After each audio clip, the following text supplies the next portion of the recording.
Hello বন্ধুরা, আশা করি তোমরা সবাই খুব ভালো আছো। আজ আমি তোমাদের অতি সাধারণ চাউমিন করে দেখাবো। প্রথমে চাউমিনটা সেদ্ধ করে ছিদ্রওয়ালা বাটির মধ্যে ছেঁকে নিয়ে ঠান্ডা জল দিয়ে ধুয়ে নিলাম। কড়াই গরম হয়ে যাওয়ার পর কড়াইতে তেল দিলাম। তেল গরম হয়ে যাওয়ার পর আলুগুলো দিয়ে দিলাম। এবার পরিমাণ মতো নুন দিয়ে আলুগুলো ব্রাউন করে ভেজে নিলাম।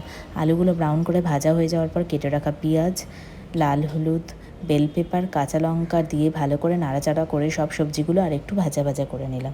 সবজিগুলো ভাজা হয়ে যাওয়ার পর কড়াইয়ের মাঝখানে দুটো ডিম ফাটিয়ে সামান্য পরিমাণ নুন দিয়ে আমি ডিমগুলো একটু ভাজা ভাজা করে নিলাম। ডিমগুলো ভাজা হয়ে যাওয়ার পর সবজিগুলোর সাথে ভালো করে মিশিয়ে নিলাম।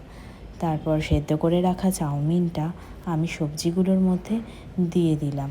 দিয়ে চাউমিনটা ভালো করে সবজিগুলোর সাথে মিশিয়ে নিয়ে পরিমাণ মতো নুন, গোলমরিচ দিয়ে চাউমিনটা আর একটু ভাজা ভাজা করে নিলাম। তো দেখো, রেডি হয়ে গেছে অতি সাধারণ সুস্বাদু চাউমিন।